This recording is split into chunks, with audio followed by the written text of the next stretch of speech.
Hi guys! So, welcome back to my YouTube channel. So, for today's video, mag-a-unboxing na naman tayo ng panibagong pagkain. So, ito nga po yung food na in-order. Actually, yung kapatid ko po yung umorder neto. And then, tayo lang yung naatasang mag-food race. So, tignan natin kung ano ba itong laman or ano ba itong in-order ng aking kapatid. So, buksan na natin or unwrap na natin yung package. Napakahirap niyang tanggalin. Ano ba naman yarn? Yun guys, so remind ko lang, this is not a sponsored. So ito po ay nagmula sa aming mga bulsa. I mean sa aking mother's pocket.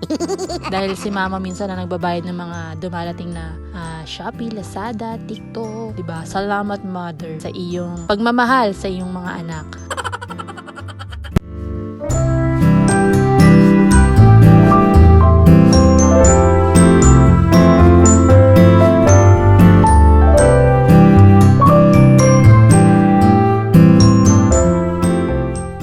So finally, nakita ko na yung laman niya, kulay pula. Yan, kulay pula yung laman niya. So tanggalin pa natin. Grabe naman kasi ang pagkabalot na yan. Ay, pero okay din naman yung pagkabalot nila, no? At least hindi maglilik yung pagkain. So ito na siya, ang crab paste from... Ayan, basahin nyo na lang po yan. Nakalimutan ko basahin yung part na yan.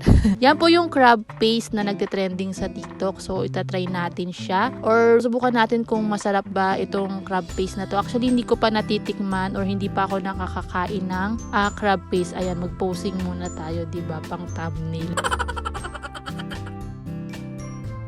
So, tanggalin na natin yung parang plastic sa ibabaw. And meron din po nakalagay na expiration date dyan. Pero dahil sa sobrang gutom ko, hindi ko na tinignan yung expiration date. And so, bubuksan na natin yung bote. Takip ng bote. And hirap na hirap pa ako buksan dyan, guys. Dahil gutom na nga ako. Pinabuksan ko na sa pinsan ko. Wala na akong lakas.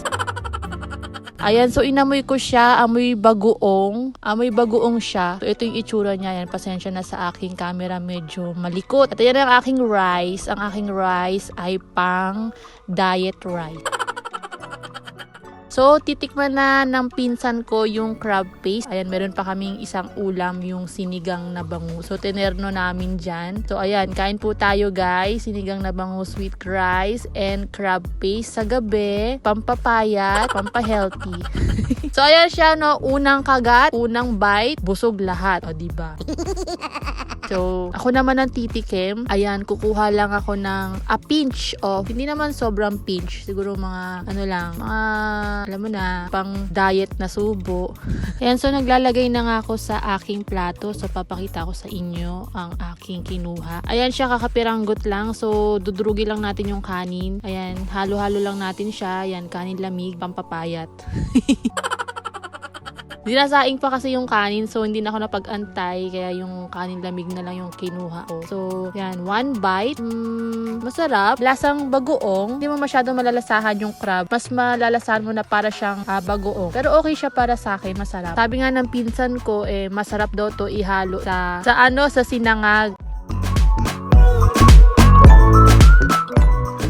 Ayan, so kumukuha ulit sila kasi napasarap sila ng kain. So, 3 kami kumakain dyan with sinigang na bangus at syempre with our crab paste. Ayan, thank you so much, Ars. Masarap ang yung crab paste, lasang bagoong. Ayan, hindi ko alam kung nasa ano ata siya, nasa 190 or 200 something kasi kasama na yung shipping fee. Ayan, so kukuha ulit ako ng kaonte at tikman ko ulit siya. Syempre, pangalawang subo gamit ang crab paste ni Ars North Delicacy. Ang tagal sumubo, no? Hinahalo ko pa kasi yan, guys. Ayan. So, pangalawang subo.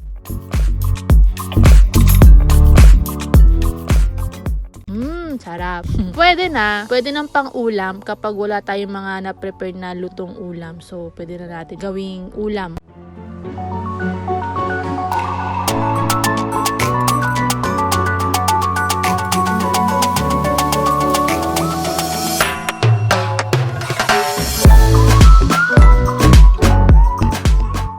So, yan po yung Ars North Delicacy Crab Paste. Try nyo na rin sa mga gustong umorder. Ayan, bili lang po kayo. Nandiyan dyan sa akin description box. Ayan, thank you so much po sa panonood. Sa mga di pa po nakaka-subscribe sa akin channel, just click the subscribe button and hit the notification bell para updated po kayo sa mga videos na i-upload ko. So, thank you so much for watching, guys. See you on my next vlog. Bye!